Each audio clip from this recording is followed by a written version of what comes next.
Bismillah, alhamdulillah, berjumpa kembali bersama saya Saddam Hussein di Cerma Channel yang keren beken ini. Semoga sobatku dalam keadaan baik dan sukses selalu dalam beraktivitas, penuh dengan semangat. Di perjumpaan kita kali ini, saya akan menyampaikan kajian tentang pesugihan yang menyengsarakan di dunia hingga akhirat. Bagaimana perjalanan kisahnya? Ayo tidak berlama-lama lagi, kita langsung simak kisahnya berikut ini. Di sebuah desa terpencil di kaki gunung, hiduplah seorang pemuda bernama Darman. Kehidupan Darman jauh dari kata sejahtera. Ia tinggal di sebuah gubuk reot bersama ibunya yang sakit-sakitan. Ayahnya telah lama meninggal, meninggalkan mereka dalam kemiskinan yang tak berujung. Setiap hari, Darman bekerja sebagai buruh tani, namun hasilnya tak pernah cukup untuk sekadar membeli obat ibunya. Keputusasaan menguasai pikiran Darman. Ia merasa dunia ini tidak adil. Mengapa hidupnya begitu berat sementara orang lain bisa hidup berkecukupan? Dalam kegundahannya, Darman sering berjalan sendirian ke hutan di malam hari, merenungi nasibnya. Hingga suatu malam, ia bertemu dengan seorang lelaki tua misterius di tengah hutan. Lelaki itu tampak aneh, dengan pakaian lusuh dan mata yang tajam. Ia tersenyum pada Darman, sebuah senyuman yang terasa dingin dan menusuk. "Anak muda," katanya dengan suara serak, "aku tahu beban yang kau pikul. Aku tahu keinginanmu untuk keluar dari kemiskinan. Apa kau bersedia mendengar tawaranku?" Darman awalnya ragu, tetapi rasa putus asa membuatnya bertahan. Lelaki tua itu mulai bercerita tentang sebuah jalan pintas menuju kekayaan. Di gunung ini, katanya sambil menunjuk ke arah bukit yang gelap, ada sebuah tempat keramat. Jika kau berani, kau bisa membuat perjanjian dengan penghuni tempat itu. Mereka akan memberimu kekayaan melimpah, lebih dari yang bisa kau bayangkan. Mata Darman berbinar. "Apa yang harus aku lakukan?" tanyanya penuh antusias. Lelaki tua itu tersenyum lebar, kali ini lebih menyeramkan. "Kau hanya perlu menyerahkan sesuatu yang berharga. Jiwa manusia, termasuk milikmu sendiri, adalah harga yang mereka kehendaki. Tapi jangan khawatir," lanjutnya dengan nada menenangkan, "kau tak akan merasakannya sekarang. Hidupmu akan penuh kemewahan, dan kau akan memiliki segalanya." Darman terdiam sejenak. Ia tahu ini salah. Tapi bayangan ibunya yang sakit dan rasa lapar yang terus menghantuinya membuat hatinya goyah. "Apa aku akan hidup bahagia setelah itu?" tanyanya dengan nada pelan. "Bahagia? Tentu saja," jawab lelaki tua itu sambil tertawa. "Selama kau tak melanggar aturan mereka, segalanya akan baik-baik saja." Tanpa berpikir panjang, Darman akhirnya setuju. Lelaki tua itu memberinya sebuah petunjuk. Ia harus pergi ke sebuah batu besar di puncak bukit pada tengah malam. Di sana, ia akan menemukan sesosok makhluk yang akan mengikat perjanjian dengannya. Malam itu, Darman pulang ke rumah dengan hati berdebar. Ia merasa telah menemukan solusi untuk semua masalahnya. Namun, di sudut gelap hatinya, ada rasa takut yang tak bisa ia abaikan. Di tengah malam berikutnya, Darman melakukan apa yang diperintahkan. Ia mendaki bukit hingga mencapai batu besar yang disebutkan. Udara terasa lebih dingin dari biasanya, dan hutan di sekitarnya sunyi senyap, seakan semua makhluk hidup menghindari tempat itu.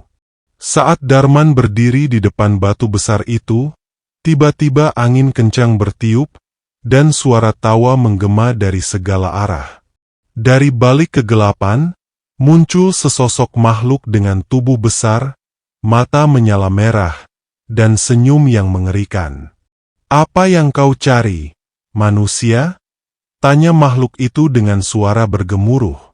Darman gemetar, tetapi ia tetap menjawab, "Aku ingin kekayaan. Aku ingin hidup lebih baik." Makhluk itu tertawa lagi. "Baiklah. Tapi ingat, segala yang kuberikan memiliki harga. Kau tak boleh melanggar syarat-syarat yang kutentukan. Jika kau melanggar, kau akan menyesal seumur hidup, di dunia maupun di akhirat." Tanpa berpikir panjang, Darman mengangguk. Ia hanya ingin kekayaan, dan segala konsekuensinya terasa tak penting baginya saat itu. Makhluk itu mengulurkan tangannya, dan Darman menjabatnya. Seketika itu juga, ia merasa ada sesuatu yang aneh dalam tubuhnya, seakan ada bagian dirinya yang terhisap keluar. Namun sebelum ia bisa memahami apa yang terjadi, makhluk itu menghilang, meninggalkan kantong penuh emas di dekat kakinya. Darman pulang dengan hati penuh sukacita, tak sadar bahwa ia baru saja memasuki awal dari penderitaan yang jauh lebih besar. Sahabat inspiratifku yang berbahagia. Setelah malam pertemuan dengan makhluk misterius itu, kehidupan Darman berubah drastis. Pagi-pagi buta, ia terbangun mendapati kantong penuh emas dan berlian di kamarnya. Dengan uang itu, ia membayar semua utang, membeli obat terbaik untuk ibunya, dan memperbaiki gubuk mereka menjadi rumah besar yang megah. Para tetangga yang dulu memandang rendah dirinya kini berbalik menghormatinya, bahkan takut padanya. Namun, kekayaan itu tidak datang tanpa konsekuensi. Sejak malam itu, Darman sering merasa diawasi, terutama di malam hari. Terkadang, ia mendengar bisikan-bisikan aneh di sudut rumah, seperti suara yang menertawakannya. Ia mencoba mengabaikannya, berpikir itu hanya perasaan paranoid. Waktu berlalu, dan Darman semakin tenggelam dalam kehidupannya yang penuh kemewahan. Ia mulai lupa akan kesepakatan yang dibuatnya dengan makhluk di bukit. Namun, sesuatu yang tak terduga terjadi ketika ia mencoba melanggar satu syarat yang diberikan. Tidak boleh menggunakan kekayaannya untuk kepentingan orang lain di luar dirinya sendiri atau ibunya. Suatu hari, seorang anak yatim datang ke rumahnya, meminta bantuan. Anak itu kurus dan tampak kelaparan. Ia memohon sedikit makanan atau uang untuk membeli roti. Hati Darman yang mulai dipenuhi keserakahan sebenarnya enggan memberi, tetapi ia teringat masa lalunya yang kelam. Dengan ragu, ia mengambil sekeping emas dan memberikannya kepada anak itu. Saat anak itu pergi, udara di sekitarnya tiba-tiba berubah dingin. Darman merasakan sesuatu yang aneh, seperti ada sosok tak kasat mata yang berdiri di belakangnya. Ia berbalik, namun tak melihat apapun.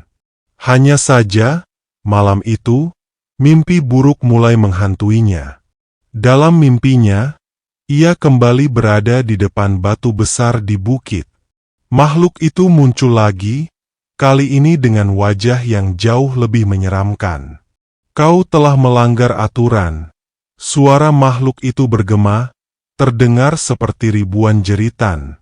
"Kau pikir kekayaan ini adalah milikmu untuk dibagi sesukamu? Kau akan membayar mahal atas kelalaianmu." Darman terbangun dengan keringat dingin, tetapi mimpi itu bukan sekadar mimpi. Esok harinya, semua ayam, sapi, dan hewan ternaknya mati secara misterius. Ladangnya yang dulu subur tiba-tiba layu tanpa sebab. Para pekerja yang ia gaji untuk mengurus tanahnya satu persatu mengundurkan diri, mengaku sering melihat sosok bayangan di sekitar rumah itu. Meski kekayaan emasnya masih ada, Darman mulai merasa terkurung dalam ketakutan.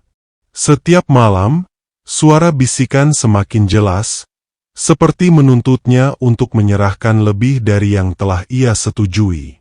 Ia merasa seperti dipermainkan oleh kekuatan yang tak bisa ia lawan. Ibunya, yang dulu sehat setelah menerima pengobatan mahal, tiba-tiba jatuh sakit kembali. Kali ini lebih parah, dan dokter terbaik sekalipun tak bisa menyembuhkannya. Darman mulai sadar bahwa apa yang ia miliki bukanlah berkah, melainkan kutukan yang perlahan-lahan menghancurkannya. Dalam keputusasaan, ia mendaki kembali ke bukit itu, berharap bisa bertemu dengan makhluk tersebut untuk meminta belas kasihan. Namun, ketika ia tiba, hanya ada kesunyian. Batu besar itu tetap berdiri kokoh, tetapi makhluk itu tak muncul. Ia berteriak memohon, "Aku akan melakukan apa saja. Tolong kembalikan hidupku seperti semula." Angin kencang tiba-tiba berhembus, dan suara tawa kembali terdengar. Namun kali ini, suara itu lebih dekat, berbisik langsung di telinganya. "Tidak ada jalan kembali, Darman. Kekayaan ini adalah penjara yang kau pilih sendiri. Bersiaplah menerima hukuman yang lebih berat." Ketakutan Darman berubah menjadi rasa putus asa. Ia mulai menyadari bahwa ia telah menukar kebahagiaannya, bahkan jiwanya, dengan sesuatu yang tidak pernah benar-benar membahagiakan. Sahabat inspiratifku yang berbahagia. Darman kembali ke rumahnya dengan langkah lunglai, hatinya penuh penyesalan dan rasa takut. Ia mulai merasakan bahwa tidak ada jalan keluar dari jeratan kutukan ini. Setiap malam, suara bisikan dari sudut-sudut rumah semakin keras, seolah-olah makhluk yang pernah ditemuinya di bukit kini tinggal bersama di dalam rumahnya. Ibunya yang sakit kini tak lagi bisa bangkit dari tempat tidur. Tubuhnya kurus kering, dan matanya yang dulunya penuh kasih kini tampak kosong, seperti telah kehilangan semangat hidup. "Apa yang kau lakukan, Nak?" bisik ibunya di sela-sela napasnya yang lemah. Namun, Darman hanya bisa menangis tanpa mampu menjelaskan kebenaran. Kekayaannya, yang dulu menjadi sumber kebahagiaan sesaat, kini berubah menjadi beban yang tak tertahankan. Setiap kali ia mencoba menggunakan uang atau harta itu, sesuatu yang buruk selalu terjadi. Pernah suatu kali, ia mencoba menyuap seorang tabib untuk mengobati ibunya. Namun tabib itu tiba-tiba jatuh sakit dan meninggal sebelum sempat menyentuh ibunya. Malam demi malam, mimpi buruk Darman semakin nyata. Dalam tidurnya, ia melihat dirinya terperangkap di sebuah ruangan gelap, dikelilingi oleh sosok-sosok mengerikan yang terus mengutuknya. "Kau milik kami!" mereka berteriak serempak. Ia terbangun dengan tubuh basah oleh keringat, tapi mimpi itu meninggalkan bekas yang tak bisa ia hilangkan.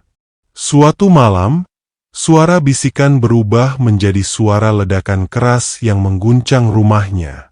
Darman berlari keluar kamar dan menemukan bahwa ruang penyimpanan harta karunnya telah kosong. Emas, berlian, dan barang-barang mewah yang ia kumpulkan lenyap tanpa jejak.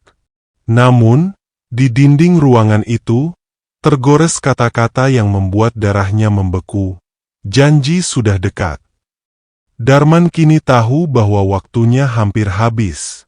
Kesepakatan yang ia buat dengan makhluk itu adalah sebuah jebakan yang tak memberinya kesempatan untuk bertahan. Dalam keputusasaan, ia memutuskan untuk mendaki kembali ke bukit, kali ini dengan niat untuk mengakhiri semuanya. Malam itu, dengan membawa sebuah pisau tajam di tangannya, ia mendaki bukit yang pernah mengubah hidupnya. Ketika sampai di batu besar itu, ia berlutut dan berteriak, "Datanglah! Aku tahu ini yang kau mau. Ambil saja nyawaku, tapi selamatkan ibuku." Angin kencang bertiup, membawa suara tawa yang lebih menakutkan dari sebelumnya. Makhluk itu muncul kembali, kali ini lebih besar dan menyeramkan, dengan tubuh yang diselimuti asap hitam pekat dan mata yang bersinar merah. "Kau datang untuk menyerahkan diri?" tanya makhluk itu dengan nada mengejek. "Aku sudah tak tahan lagi," jawab Darman dengan suara gemetar.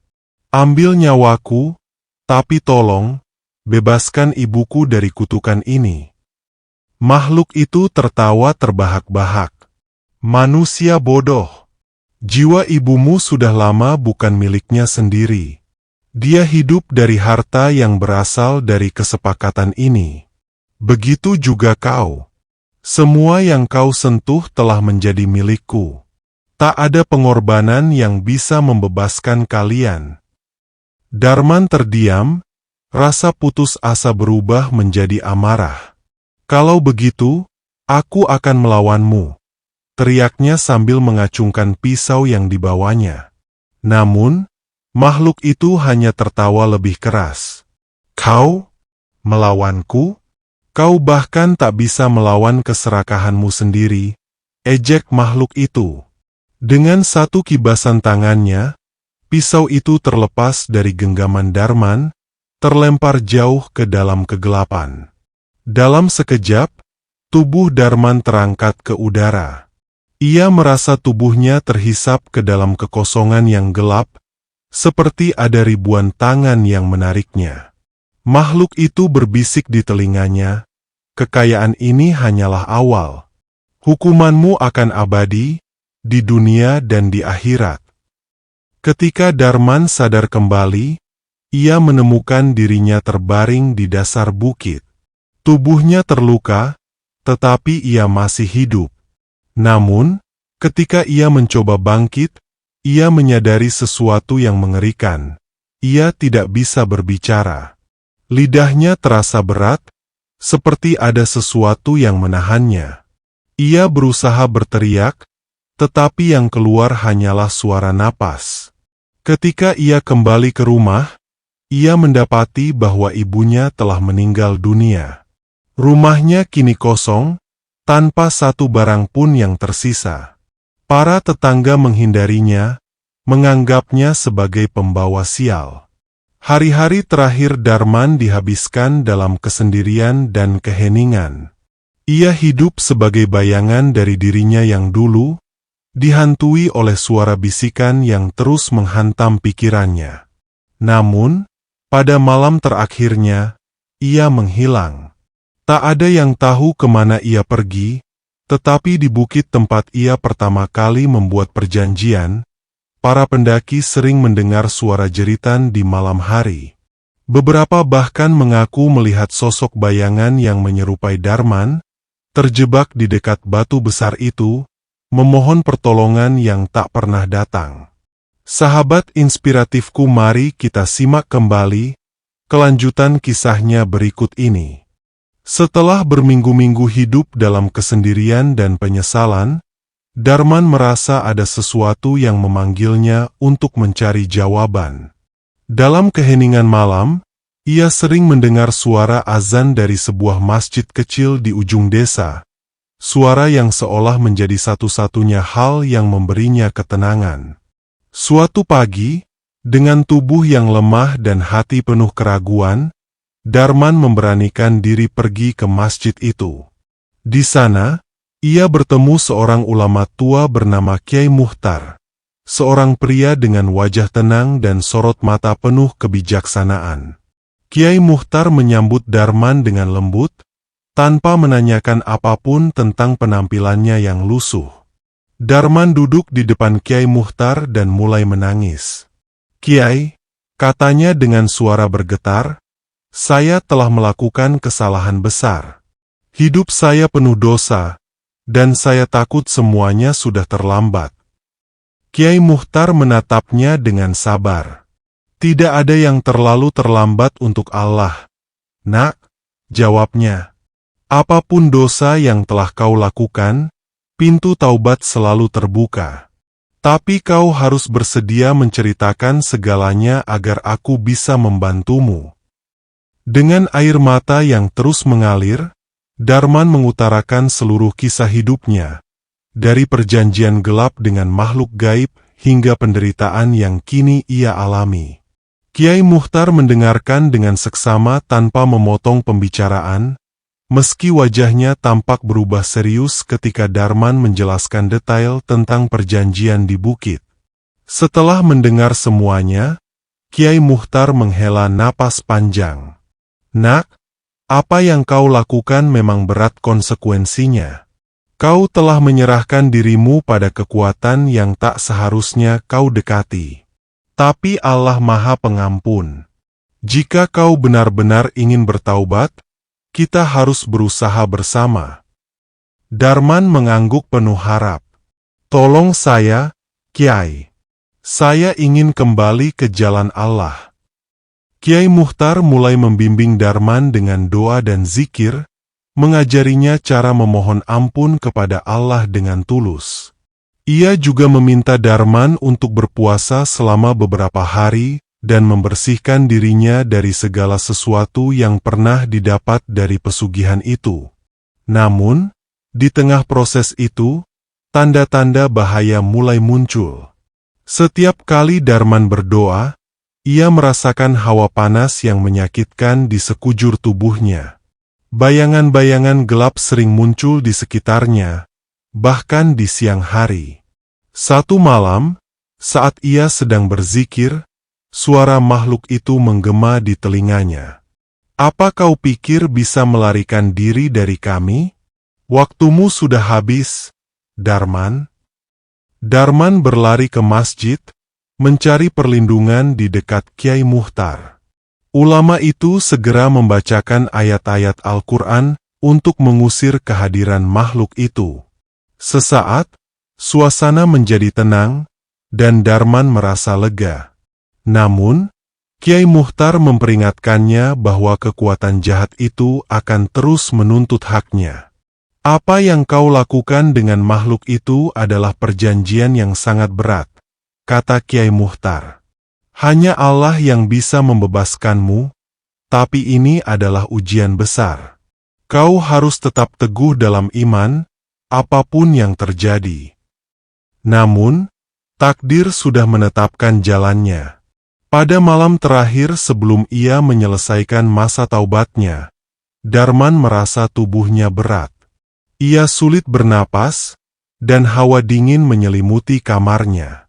Dari sudut gelap, makhluk itu muncul, lebih besar dan menakutkan daripada sebelumnya. "Waktumu telah habis," kata makhluk itu dengan suara yang menggelegar. Darman berteriak, "Tidak, aku sudah bertaubat. Allah adalah pelindungku." Makhluk itu tertawa. "Perjanjianmu denganku tidak bisa dibatalkan, Darman. Kau milikku selamanya." Tiba-tiba, tubuh Darman terasa seperti ditarik oleh ribuan tangan tak terlihat. Ia mencoba melawan, berteriak memohon perlindungan Allah, tetapi kekuatan itu terlalu kuat. Kiai Muchtar yang mendengar teriakan Darman berlari ke kamarnya dan menemukan tubuhnya tergeletak kaku, tanpa nyawa. Namun, wajah Darman tidak menunjukkan ketenangan. Matanya terbuka lebar, penuh ketakutan, seolah-olah ia melihat sesuatu yang sangat mengerikan di saat-saat terakhirnya. Kiai Muchtar hanya bisa berdoa, memohon agar Allah mengampuni jiwa Darman.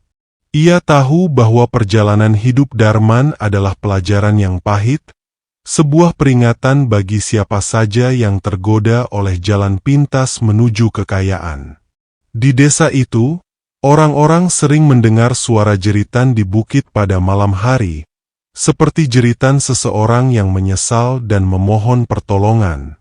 Batu besar di puncak bukit itu kini dianggap terkutuk, dan tak ada satupun penduduk desa yang berani mendekatinya lagi. Setelah kematian Darman, berita tentang nasib tragisnya menyebar ke seluruh desa. Banyak orang yang bertanya-tanya bagaimana seorang yang pernah begitu kaya tiba-tiba berakhir dengan cara yang mengenaskan. Namun, Hanya Kiai Muchtar yang benar-benar mengetahui kebenarannya. Kiai Muchtar, meski hatinya sedih, memutuskan untuk menjadikan kisah Darman sebagai pelajaran bagi orang-orang di sekitarnya. Di masjid, ia mulai berceramah, berbicara tentang bahaya pesugihan dan perjanjian dengan makhluk gaib. Saudara-saudaraku, ujar Kiai Muchtar pada suatu khutbah Jumat, kekayaan bukanlah segalanya. Apalah artinya harta jika harus mengorbankan iman, kebahagiaan, dan bahkan jiwa kita? Allah telah menjanjikan rezeki yang cukup bagi setiap hambanya. Namun, banyak dari kita yang tidak sabar dan tergoda oleh jalan pintas, yang ternyata membawa kebinasaan. Ia mengingatkan para jamaah bahwa dalam Islam, rezeki harus dicari dengan usaha yang halal, meski kecil dan sederhana. Kiai Muchtar juga menekankan bahwa pintu taubat selalu terbuka selama seseorang masih hidup. Namun, jika sudah tiba ajal, maka segala penyesalan tidak akan mengubah takdir. Beberapa hikmah yang dapat kita petik dari kisah tersebut di atas. Antara lain, yang pertama, jangan terjerumus oleh keserakahan dan ketidakpuasan. Darman adalah contoh seseorang yang tidak sabar dan merasa bahwa kemiskinan adalah akhir segalanya.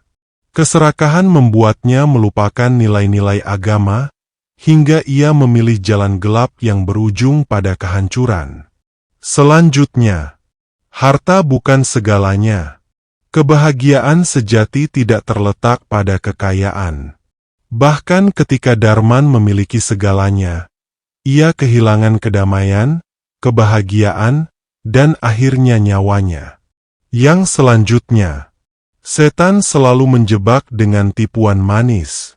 Pesugihan, yang seringkali terlihat seperti jalan keluar dari kesulitan, adalah perangkap setan yang menawarkan kenikmatan sesaat tetapi membawa penderitaan abadi. Allah mengingatkan dalam Al-Quran, sesungguhnya setan itu adalah musuh yang nyata bagimu, maka jadikanlah dia musuhmu. Quran Surat Fathir 6. Kemudian, pentingnya iman dan tawakal. Jika Darman sejak awal berserah diri kepada Allah, berusaha dan berdoa dengan sabar, ia tidak akan terjebak dalam jalan yang salah. Allah telah berjanji bahwa setiap kesulitan pasti ada kemudahan. Dan taubat harus dilakukan segera. Meski Darman mencoba bertaubat, waktunya sudah terlambat karena ajal datang lebih cepat. Hikmah ini mengingatkan kita untuk tidak menunda-nunda taubat, karena kita tidak tahu kapan waktu kita akan habis. Setelah khutbah itu, banyak penduduk desa yang terinspirasi untuk memperbaiki cara hidup mereka. Beberapa yang dulu tergoda dengan jalan pesugihan mulai meninggalkan niat mereka, memilih bekerja keras dengan cara halal, meski hasilnya sedikit.